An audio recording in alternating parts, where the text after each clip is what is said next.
ప్రియరా ప్రభువైన యేసుక్రీస్తు నామములో మీ అందరికీ నా హృదయపూర్వక వందనాలు తెలియజేస్తున్నాను. మరలా ఈ విధంగా దేవుని మాటలు పంచుకోవడానికి ప్రభు ఇచ్చిన ఈ సమయాన్ని బట్టి ప్రభువును స్తుతిస్తూ ఆయన నామాన్ని ఘనపరుస్తున్నాం. మరి 2025వ సంవత్సరము అది ప్రారంభంలో ఉన్నాం కనుక ఇంక మరి కొన్ని మాటలు జ్ఞాపకం చేసుకుందాం. మరి పరిశుద్ధ గ్రంథము నుంచి ఆదికాండము 26వ అధ్యాయము 12వ వచనములో చక్కని మాటను జ్ఞాపకం చేసుకుందాం. ఇస్సాకు ఆ దేశముందున్నవాడే విత్తనము వేసి ఆ సంవత్సరము నూరంతలు ఫలము పొందెను. యెహోవా అతన్ని ఆశీర్వదించెను గనుక ఆ మనుష్యుడు గొప్పవాడాయను. అతడు మిక్కిలి గొప్పవాడగు వరకు క్రమక్రమముగా అభివృద్ధి పొందుచూ వచ్చాను. ప్రార్థన చేసుకుందాం. స్తుతుల పాత్రుడా, స్తోత్రార్హుడా, గొప్ప దేవా, ఆశ్చర్యకరుడు, ఆలోచనకర్త, బలవంతుడైన ప్రభువా, నీ మాటలు మేము ధ్యానిస్తూ ఉండగా మాతో మాట్లాడమని ప్రార్థన చేస్తున్నాను. చదవబడిన లేఖన భాగములను మీరు దీవించండి. ఏమి ఉద్దేశంతో వ్రాయించారో ఆ ఉద్దేశాన్ని బయలుపరచమని ప్రార్థన చేస్తున్నాను.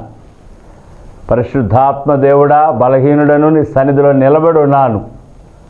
నన్ను వాడుకోమని, నీ బలమైన మాటలు ప్రకటించడానికి సహాయం చేయమని, నా అపరాధములు, దోషములు, పాపములు క్షమించమని యేసయ్య శ్రేష్టమైన ఉన్నతమైన నామములో ప్రార్థిస్తున్నాము తండ్రి, ఆమేన్. పిల్లారా, ఈ 2025వ సంవత్సరంలో చాలా మాటలు వింటూ వస్తున్నాము. దేవుడు సంవత్సరమును దయాకిరీటముగా ధరింపచేశాడని, ఈ సంవత్సరము కూడా ఉండనిమ్మని, ఉజ్జియా మృతి పొందిన సంవత్సరమున అత్యున్నత సింహాసనం మీద దేవుడు ఆసీనుడై ఉండుట చూచామని, నేడైనను రేపైనను ఒక్కొక్క పట్టణమునకు వెళ్ళి అక్కడ ఒక సంవత్సరం ఉండి వ్యాపారము చేయవారులు అన్న మాటలు కూడా విన్నాము. మరి మరలా ఇస్సాకు ఆ దేశమందున్నవాడై విత్తనము వేసి ఆ సంవత్సరము నూరంతలు ఫలము పొందెను. పులారా, 2025వ సంవత్సరము ఇస్సాకు వలె మనము కూడా విత్తనము వేసి నూరంతలు ఫలము పొందవలసిన వారమై ఉన్నాము. ఇది దేవుని చిత్తము, ఇది దేవుని ఏర్పాటు అనే దేవుడు మనకి జ్ఞాపకం చేస్తూ ఉన్నాడు. కనుక నూరంతలు ఫలము పొందెను. మన ఉద్యోగంలో కానీ, వ్యాపారంలో కానీ, సేవలో కానీ ఏ పని పూనుకున్నా నూరంతలు ఫలము మనము పొందునట్లు దేవుడు మనకు సహాయము చేయునుగాక.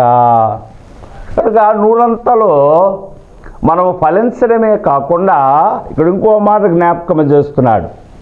యెహోవా అనగా ఉన్న దేవుడు అతనిని ఆశీర్వదించెను గనుక ఆ మనుష్యుడు గొప్పవాడాయను. మనము నూరంతలు ఫలించిన విత్తనం వేసి దేవుడు మనల్ని ఆశీర్వదించాలి. యేసు ప్రభు దగ్గరకు 5 రొట్టెలు 2 చిన్న చేపలు వచ్చినప్పుడు యేసు ప్రభు ఆ 5 రొట్టెలను బట్టి 2 చేపలను బట్టి దేవునికి కృతజ్ఞతాస్తులు చెల్లించాడు. రెండవది దాన్ని ఆశీర్వదించాడు. ఎప్పుడైతే దేవుడు ఆశీర్వదించాడో రొట్టెలో నుంచి రొట్టె వస్తుంది. 5,000 మంది పురుషులు తినగా, స్త్రీలు తినగా, పిల్లలు తినగా 12 గంపలు మిగులు మనం చూస్తూ ఉన్నాము. కనుక దేవుడు మనం ఆశీర్వదించాలి. దేవుడు ఆశీర్వదించే దేవుడు ఆయన. అంటే ఇంకో మాట, అతడు మిక్కిలి గొప్పవాడుగు వరకు క్రమక్రమముగా అభివృద్ధి పొందుచూ వచ్చాడు. మనం కూడా మిక్కిలి గొప్పవారగు వరకు క్రమక్రమముగా అనగా ప్రతి నెల మనము అభివృద్ధి చెందుతూ ఉండాలన్నది దేవుని ఉద్దేశం. 14 వచనం కూడా చదువుకుందాం. అతనికి గొర్రెల ఆస్తియు గొడ్ల ఆస్తియు దాసులు గొప్ప సమూహము కలిగినందున ఫిలిష్తీయులు అతని యందు అసూర్యపడినంతగా, ఇతరులు అసూర్యపడినంతగా, ఫిలిష్తీయులు అసూర్యపడినంతగా మరి యెహోవా అతను ఆశీర్వదించినట్లుగా చూస్తున్నాం. కనుక ఈ సంవత్సరం మనం కూడా ఒక విత్తనము వేసి నూరంతలు ఫలము పొందాలి. ఇలా మనం గమనించినట్లయితే సామెతలు రాసిన గ్రంథము 18వ అధ్యాయము 14వ వచనములో జ్ఞానైన సొలొమోను చక్కని మాటను ఇక్కడ జ్ఞాపకం చేస్తూ ఉన్నాడు. గృహమును విత్తము పితరులిచ్చిన స్వాస్యము సుబుద్ధి గల భార్య యెహోవా యొక్క దేవుడు గృహమును విత్తనమును ఆయన దానముగా మనకిచ్చాడు. కనుక విత్తనం ఇచ్చిన వాడు దేవుడు, గృహం ఇచ్చేవాడు దేవుడు, సుబుద్ధి గల భార్యనిచ్చేవాడు దేవుడు. కనుక ఆ దేవుడిచ్చిన వాగ్దానము, దేవుడిచ్చిన మాట అన్న ఒక్క విత్తనాన్ని మనం తీసుకొని నాటవలసిన వారమై ఉన్నాము. యేసు ప్రభు ఈ లోకంలో ఉన్నప్పుడు ఓ చక్కని ఉపమానాన్ని జ్ఞాపకం చేశాడు. మత్తయి రాసిన సువార్త 13వ అధ్యాయములో 3వ వచనం నుండి చదువుకుందాం. ఆయన వారిని చూచి చాలా సంగతులను ఉపమాన రీతిగా చెప్పెను. ఎట్లనగా ఇదిగో విత్తువాడు విత్తుటకు బయలు వెళ్ళాడు. వాడు విత్తుచుండగా కొన్ని విత్తనములు త్రోవ పక్కన పడెను. పక్షులు వచ్చి వాటిని మృంగివేసెను. కొన్ని చాలా మన్ను లేని రాతి నేలను పడెను. అక్కడ మన్ను లోతుగా లేనందున అవి వెంటనే మొలిచెను. గాని సూర్యుడు ఉదయించినప్పుడు అవి మాడి వేరు లేనందున ఎండిపోయెను. కొన్ని ముండ్ల పొదలలో పడెను. ముండ్ల పొదలు ఎదిగి వాటిని అణిచివేసెను. కొన్ని మంచి నేలను పడి ఒకటి 100 ఒకటి 60 ఒకటి 30 ఫలించెను. చెవి గలవాడు వినుగాక అని చెప్పాడు. ఈ మాటలు ఎవరు వింటారంటే చెవి గలవాడు వినుగాక. వినగలిగిన చెవులు మనకు కావాలి. చాలామందికి దురద చెవులు ఉంటాయి. చాలామంది దేవుని వాక్యం వినలేని చెవులు. పులారా గమనించండి, సంఘములతో ఆత్మ చెప్పు సంగతులు. చెవి గలవాడు వినుగాక.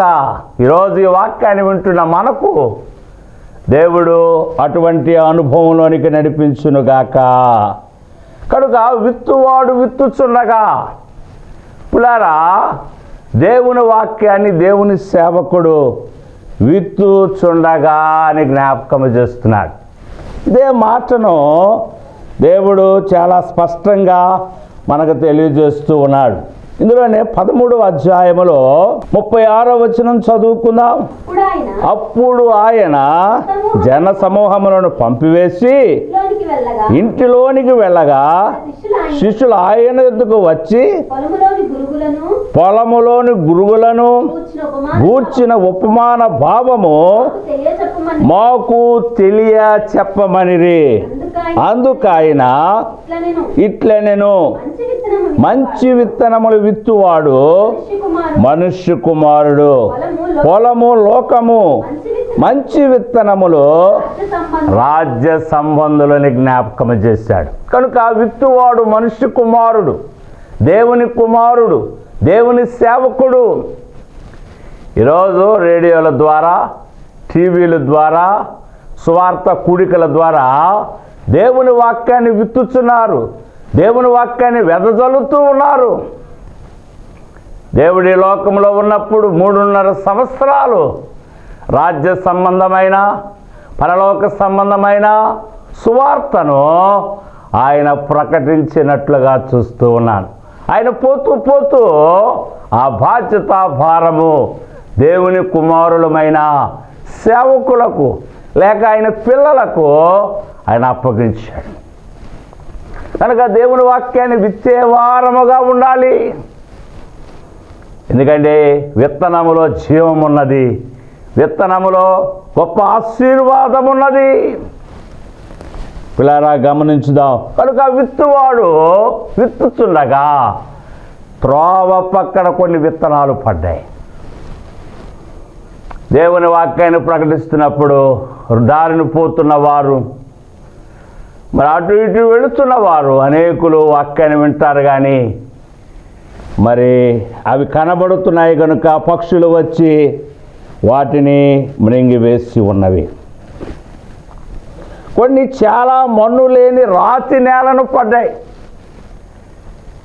మన్ను లోతుగా లేనందున అది మొలిచింది, కానీ సూర్యుడు ఉదయించగానే, కష్టాలు రాగానే, బాధలు రాగానే వాక్యమును దేవుని విడిచిపెట్టేవారు చాలామంది ఉన్నారు. కొన్ని విత్తనములు ముళ్ళ తుప్పల్లో పడ్డాయి. అవి మొలిచింది, కానీ బంధువులు, స్నేహితులు, కులము, చదువు, సొసైటీ వాళ్ళని ఎదగకుండా, అభివృద్ధి చెందకుండా, ఫలించకుండా, ఫలభరితముగా లేకుండా అణిచివేసినట్లుగా మనము చూస్తూ ఉన్నాం. కనుక ఈరోజు దేవుని వాక్యాన్ని విత్తుచుండగా నీ స్థితి, నా స్థితి ఏ విధముగా ఉన్నది? ఒక చెవు ద్వారా వింటూ మరో చెవు ద్వారా వాక్యాన్ని విడిచిపెడుతున్నామా? లేక మన్ను లేని జీవితముగా, వాక్యము లోతుగా గ్రహించలేని జీవితముగా ఉన్నామా? లోదియా దేవుని వాక్యం వింటున్నప్పుడు ఆమె హృదయం తెరవబడింది. పిల్లరా గమనించుదాం. కనుక ఇక్కడ మరొక మాటను జ్ఞాపకం చేస్తున్నాడు. కొన్ని మంచి నేలను పడ్డాయి. మంచి నేలను పడ్డాయి అనగా దేవుని యందు భయభక్తులు కలిగి ఆయన త్రోవల యందు నడుచువారు, తమ హృదయంలో ఉన్న అనేక రాళ్లను తీసివేసుకున్నవారు, పరిశీలన చేసుకున్నవారు, వాక్యానుసారముగా జీవించేవారు, దేవుడంటే భయభక్తులు కలిగిన వారు. అలాంటి వారు దేవుని వాక్యము విని దానిని అనుసరిస్తారు, పాటిస్తారు. ప్రకటన గ్రంథములో జ్ఞాపకం చేస్తున్నాడు 1వ అధ్యాయం 3వ వచనములో, సమయము సమీపించుచున్నది గనుక ఈ ప్రవచనాత్మకమైన మాటలను చదువువాడును, వినువాడును, గైకునేవాడు ధన్యుడు. దేవుని వాక్యాన్ని చదవాలి. రెండవది వినాలి. వినటం వల్ల విశ్వాసము కలుగుతుంది. విశ్వాసయుతమైన ప్రార్థన ఆ రోగిని స్వస్థపరుస్తారు. కనుక వినాలి, చదవాలి, వినాలి. అంత మాత్రమే కాకుండా దాన్ని గైకొనాలి. కనుక ఈ మంచి నేలను పడిన విత్తనము ఒకటి 100 మరొకటి 60 మరి ఒకటి 30 ఫలించినట్లుగా చూస్తున్నా. పిల్లారా, మనం ఫలించాలి. దేవుడి సంవత్సరం మనకి ఎందుకు ఇచ్చాడంటే ఫలించడానికి ఇచ్చాడు. ఫలాలు ఫలించాలని దేవుడిచ్చాడు. మనము ఫలభరితముగా ఉండాలని దేవుడిచ్చాడు. అందుకే అక్కడ అంటున్నాడు, ఈ సంవత్సరము కూడా ఉండనిమ్ము, అది ఫలిస్తుంది, దాని చుట్టూ త్రవ్వుతాను, ఎరువు వేస్తాను, నీరు పెడతాను, అది ఫలిస్తుంది. ఫలభరితముగా ఉండాలని దేవుడు కోరుతూ ఉన్నాడు. పిల్లారా, మనము ఫలించవలసిన వారమై ఉన్నాం. ఇందులోనే 13వ అధ్యాయంలో 24వ వచనములో మరొక మాట దేవుడు జ్ఞాపకం చేస్తూ ఉన్నాడు. మరియు ఆయన మరి ఒక ఉపమానముతో వారితో చెప్పెను. అదేమనగా పరలోక రాజ్యము తన పొలములో మంచి విత్తనములు విత్తిన ఒక మనుష్యుని పోలి ఉన్నది. మనుష్యులు నిద్రించుచుండగా అతని శత్రువు వచ్చి గోధుమల మధ్య పిల్లరా గమనించండి. దేవుని వాక్యాన్ని విత్తి మనం ఊరకుండకూడదు, ప్రార్థించాలి. దేవుని వాక్యాన్ని విత్తిన వారు విత్తబడిన తరువాత నువ్వు ప్రార్థన అనగా మెలకువగలిగిన జీవితం కలిగి ఉండాలి. మీరు శోధనలో ప్రవేశించుకున్నట్లు మెలకువగా ఉండి ప్రార్థన చేయమంటున్నాడు. ప్రార్థన మన జీవితాలకు చాలా అవసరము. 2024 సంవత్సరంలో ప్రార్థన చేశాము. 2025 సంవత్సరంలో కూడా మనం ప్రార్థన చేయాలి. దావీదు దినమునకు 7 సార్లు ప్రార్థన చేసే అనుభవాన్ని కలిగి ఉన్నాడు. ఒక రాజుగా ఉంటూ, ఒక ఉన్నతమైన స్థితిలో ఉంటూ ఆయన దినమునకు 7 సార్లు ప్రార్థన చేసేవాడిగా ఉన్నాడు. దానియేలు దినమునకు 3 ప్రార్థన చేస్తూ ఉన్నాడు. కనుక సింహములను జయించగలిగాడు. ఈ లోకంలో సింహం లాంటి మనుషులు ఉన్నారు. వారిని మనం జయించాలి అంటే ప్రార్థనా శక్తిని మనం పొందుకోవాలి. మెలకువగలిగిన జీవితం కావాలి. శోధనలో ప్రవేశించకుండా, చిక్కుల్లో పడకుండా, సమస్యల్లో పడకుండా మెలకువగలిగిన జీవితము. ఒకవేళ మనం నిద్రించినట్లయితే, నిర్లక్ష్యంగా ఉన్నట్లయితే, అజాగ్రత్తగా ఉన్నట్లయితే మనకు శత్రువు ఉన్నాడు, మీ విరోధి అయిన అపవాది. వాడేం చేస్తాడో తెలుసా? మరి గోధుమల మధ్య గురుగులను ఎత్తిపోవును. కనుక మనం మెలకువగా ఉండాలి, జాగ్రత్తగా ఉండాలి. దేవుడు మనకిచ్చిన కుటుంబాన్ని భద్రము చేసుకోవాలి. దేవుడు మనకిచ్చిన సంఘాన్ని కాపాడుకోవాలి, కంచె వేసుకోవాలి. ఈ నూతన సంవత్సరంలో మరి నూతనమైన ఆలోచనలు, నూతనమైన వాగ్దానాలు, నూతనమైన దైవ కార్యాలను మనము విత్తి వాటి యొక్క ఫలమును పొందవలసిన వారమై ఉన్నాము. పిల్లరా, మరి దేవుని మాటలు విలువైనవి, బలమైనవి, శక్తిగలవి. ఆ మాటలను మనము జాగ్రత్తగా పరిశీలన చేసుకోవాలి. వాటిని జాగ్రత్తగా మనం కాపాడుకోవాలి. అన్న మాటలను ఇక్కడ మనము పరిశీలన చేస్తూ ఉన్నాము. ఒకవేళ మనము నిద్రపోయి మన యొక్క కుటుంబంలో కానీ, సంఘములో కానీ అపవాది ఈ గురుగులను విత్తినట్లయితే, ఇక్కడ ప్రభు అడుగుతున్నాడు. 27వ వచనం చదవండి. ఇందులో 27వ వచనం. అప్పుడు ఇంటి యజమానుడు దాసులు అతని యొద్దకు వచ్చి, అయ్యా, నీవు నీ పొలములో మంచి విత్తనములు విత్తితివి కదా, అందులో గురుగులు ఎక్కడి నుండి వచ్చివని అడిగిరి. మనము మంచి కార్యక్రమాలే చేస్తాం, మంచి పనులే చేస్తాము, మంచి కార్యక్రమాలే చేస్తాము. కానీ ఈ చెడు కార్యములు ఎక్కడి నుండి వచ్చాయి, గురుగులు ఎక్కడి నుండి వచ్చి అని అడిగిరి. అందులో 28వ వచనం, ఇది శత్రువు చేసిన పని వారితో చెప్పగా ఆ దాసులు మేము వెళ్ళి వాటిని పెరికి వేసుకుని కూర్చుట. చూసారా, గురుగుల్లో, కుటుంబాలలో, సంఘాల్లో ఈరోజు అనేకమైన సమస్యలు. కారణం ఏమిటంటే ప్రార్థన లేకపోవడం, ఉపవాస ప్రార్థన లేకపోవడం, గొలుసు ప్రార్థన లేకపోవడం, రాత్రంతా ప్రార్థన చేసే అనుభవం లేకపోవడం. దుష్టుడు వచ్చి గొరుగులు విప్పారు. ప్రభువా, నీ చిత్తమైతే మేము వెళ్ళి వాటిని పెరికి వేయుదము, తీసివేయుదము, అది నీకు ఇష్టమా అని అడుగుతున్నాడు. అందుకు ప్రభు ఏమన్నాడో చూద్దాం. అందుకు అతడు, వద్దు, గురుగులను పెరుగుచుండగా వాటితో కూడా ఒకవేళ గోధుమలను పెళ్ళగింతురు. ఇప్పుడు గమనించండి, మరి ఒకే పొలములో గోధుమలు గురుగులు ఉన్నప్పుడు పైకి వేరుగా ఉన్నప్పటికీ లోపల వేర్లు కలిసి ఉంటాయి. వారి అనేకమైన బంధాలు కలుస్తూ ఉంటారు. వాళ్ళ గురుగులు తీసేటప్పుడు గోధుమలు దెబ్బతింటాయేమోనని ప్రభు అంటున్నాడు, వద్దు, వారున్నిటినీ మీరు పెరగనివ్వండి.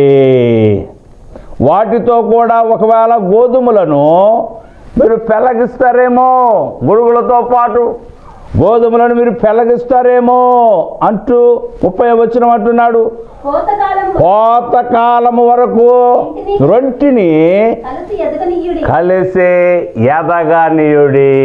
కోతకాలం అనేది ఒకటి ఉంది, తీర్పు తీర్చే కాలం ఒకటి ఉన్నది, కోత కాసే కాలం ఒకటి ఉన్నది. అంతవరకు వాటిని ఎదగనీయుడి. కోతకాలమందు గురుగులను ముందుగా కూర్చి వాటిని కాల్చివేయటకు కట్టలు కట్టి గోధుమలను చేర్చి కోతవానితో చెప్పుడని చెప్పాను. కనుక అప్పుడరా కాలం వస్తుంది, కోత కోసే కాలం వస్తుంది. ఆ కాలములో దేవుడి గోధుమలను గురుగులను వేరు చేసేటట్లుగా మనము చూస్తూ ఉన్నాం. కనుక ఈరోజు ఎలాంటి విత్తనాలు మనం విత్తుకుంటున్నాం? మన సంఘములో కానీ మన కుటుంబాల్లో కానీ ఇస్సాకా దేశమందు ఉన్నవాడే విత్తనము వేసి నూరంతలు ఫలము పొందెను. యెహోవా తను ఆశీర్వదించాడు కనుక ఆ మనుష్యుడు గొప్పవాడైనట్లుగా చూస్తున్నాం. ఇందులోనే కీర్తనలోనే ఒక చక్కని మాటను కీర్తనాకారుడు జ్ఞాపకం చేస్తున్నాడు. 126వ కీర్తన 5వ వచనములో, కన్నీళ్లు విడిచుచు విత్తువారు సంతోషగానముతో. పిల్లారా, నువ్వు విత్తేటప్పుడు ఎలా విత్తాలి అంటే, కన్నీటితో విత్తువారు సంతోషగానముతో పంట కోసెదరు. కన్నీటితో విత్తువారు. దేవుని వాక్యాన్ని లేక దేవుని వాగ్దానాన్ని, దేవుని యొక్క వాగ్దానాన్ని, దేవుని యొక్క పిల్లలను, దేవుని యొక్క సంఘమును, దేవుని యొక్క కార్యాలను మనం చేసే మనము కన్నీటితో విత్తువారు సంతోషగానముతో పంట కోసెదరు. 6వ వచనం చదువుకుందాం. పిడికెడు విత్తనములు చేత పుట్టుకొని ఏడ్చుచూ పోవువాడు సంతోషగానముతో పనులు మోసుకొని వచ్చునని జ్ఞాపకం చేస్తున్నాడు. కనుక కీర్తనాకారుడు చక్కని మాటలు జ్ఞాపకం చేస్తున్నాడు. ఇప్పుడారా ఒక విత్తనం విత్తి అది మొలుచుద్దులే, ఎదుగుద్దులే, ఫలిస్తుందిలే అంటే కాదు, నువ్వు కన్నీరు కార్చాలి. దేవుని సన్నిధిలో కన్నీరు కార్చాలి. నీ కన్నీరు ఆయన చూస్తాడు. కన్నీళ్లు విడిచుచు విత్తువారు సంతోషగానముతో పంట కోస్తారు. పిడికెడు విత్తనములు చేత పుచ్చుకొని పంట సమకూర్చుకునేటట్లుగా మనం చూస్తూ ఉన్నాము. సంతోషగానముతో పనులను మోసుకొచ్చే వారముగా మనం చూస్తున్నాం. పిల్లరా, దేవుని పని చేస్తున్న మనము, దేవుని కార్యాలు ముందుకు సాగిపోతున్న మనము ఏ విధంగా ఉన్నామో ఒకసారి పరిశీలన చేసుకున్నాం. ఈ 2025వ సంవత్సరం చాలా ప్రత్యేకమైన సంవత్సరం దేవుడు మనకిచ్చాడు. ఇస్సాకైతే ఒక విత్తనమే చేత పుట్టుకున్నాడు, కానీ కీర్తనాకారుడు అంటున్నాడు పిడికెడు విత్తనాలు. ఇప్పుడారా ఒక విత్తనమా లేక పిడికెడు విత్తనాలా? ఒక విత్తనం వేసి నూరంతలు ఫలము పొందాడు ఆయన. ఇక్కడ పిడికెడు విత్తనాలు పట్టుకున్న వారు కన్నీరు కార్చి విత్తేవారిగా మనము చూస్తూ ఉన్నాము. దేవుని సేవకులమైన మనము, దేవుని పిల్లలమైన మనము, దేవుని సంఘమైన మనము ఒక కార్యం జరగాలి అంటే, ఒక పని జరగాలి అంటే కన్నీరు కార్చే వారముగా ఉండాలి. సియోని కుమారి ప్రాకారమా, నదీ ప్రవాహము వలె నీ కన్నీరు పారనిమ్ము. నీళ్లు కుమ్మరించినట్లు ఆయన సన్నిధిలో నీ హృదయాన్ని కుమ్మరించమని వాక్యం సెలవిస్తూ ఉన్నది. కనుక నువ్వు సంతోషముతో మరి పంటను కొయ్యాలన్నా, పనులు మోసుకొని రావాలన్నా ముందు నువ్వు విత్తాలి కదా. కనుక విత్తే అనుభవంలో మనం ఉండాలి, ప్రార్థించే అనుభవంలో ఉండాలి, దేవుని స్తుతించే అనుభవంలో మనం ఉండాలని దేవుని వాక్యము సెలవిస్తూ ఉన్నది. కనుక ఇస్సాకు ఆ దేశమందు ఉన్నవాడు, ఏ దేశంలో మనం ఉన్నాము, ఏ రాష్ట్రంలో మనం ఉన్నాము, ఏ జిల్లాలో మనం ఉన్నాము, ఏ గ్రామంలో మనం ఉన్నాము, ఏ పని మనం చేస్తున్నామో ఆ పనిలో మనము నూరంతలు ఫలించే వారముగా ఉన్నాం. ఫలించాలని కోరుతున్నాడు దేవుడు. చూడండి, యోహాను రాసిన సువార్త 15వ అధ్యాయం 8వ వచనంలో మాట జ్ఞాపకం చేస్తున్నాడు. మీరు అనగా ఎవరైతే విత్తనం వేసిన వారు, ఇస్సాకు వలె విత్తనం వేసిన వారు, పిడికెడు విత్తనాలు కన్నీటితో విత్తువారు, మీరు లేక నేను బహుగా ఫలించుట వలన దేవునికి మహిమ. దేవునికి మహిమ. అనేకులకి కష్టంగా ఉండొచ్చు, అనేకులకు బాధగా ఉండొచ్చు. ఇక్కడ ఇస్సాకు ఫలించుట వలన, అభివృద్ధి చెందడం వలన ఫిలిష్తీయులకు కష్టంగా ఉంది. ఎవరికి కష్టంగా ఉన్నా దేవునికి మనం ఇష్టంగా ఉండాలి, మనము ఫలించాలని జ్ఞాపకం చేస్తున్నాడు. కనుక 2025వ సంవత్సరము దేవుడు మనల్ని ఆశీర్వదించాలి, మనల్ని అభివృద్ధి చేయాలి, మనల్ని దీవించాలన్నది నా ప్రార్థన, లేక దేవుని ఉద్దేశమై ఉన్నది. పుల్లారా, కనుక ఇస్సాకు మిక్కిలి గొప్పవాడగు వరకు క్రమక్రమముగా ఒక నెల తర్వాత ఇంకో నెల, ఇంకో నెల తర్వాత ఇంకో నెల అభివృద్ధి చెందుతూ వచ్చాను. అతనికి గొర్రెల ఆస్తియు, గొడ్ల ఆస్తియు, దాసీలు గొప్ప సమూహము కలిగినందున ఫిలిష్తీయులు అతని యందు అసూర్యపడిరి. ఇంకో పని కూడా చేశారు. చూడండి, ఆఖరికి చివరిగా 26:15 వచనం చదువుకుందాం. అతని తండ్రి అబ్రహాము దినములలో అతని తండ్రి దాసులు త్రవిన బావులన్నిటినీ చివరికి ఎంతకంటే వారు పూడ్చివేశారట, అంతగా వారు కూలుకున్నారు. కనుక ఈరోజు నీవు నేను మంచి విత్తనము వేసి ఈ సంవత్సరము మంచి పంటను కోసెదము, మంచి ఆశీర్వాదాన్ని పొందుకుందాం.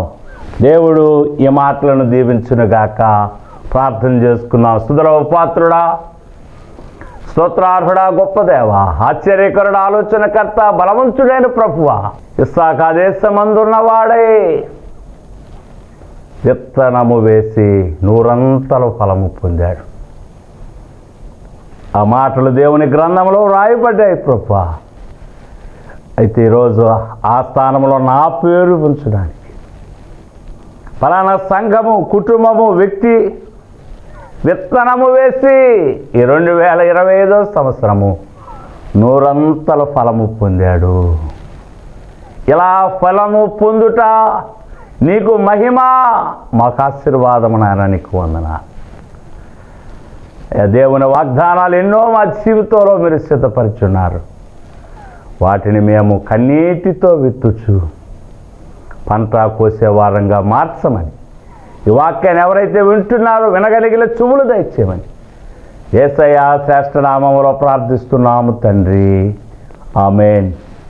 మన ప్రభువైన యేసుక్రీస్తు కృప, దేవుని సహాయము, పరిశుద్ధాత్మతోడు మనందరికి తోడుగా ఉండి నడిపించునుగాక. మరణాత స్తోత్రము. దేవుడు మిమ్మల్ని దీవించునుగాక, ఆశీర్వదించునుగాక, అభివృద్ధి చేయునుగాక. ఆమేన్.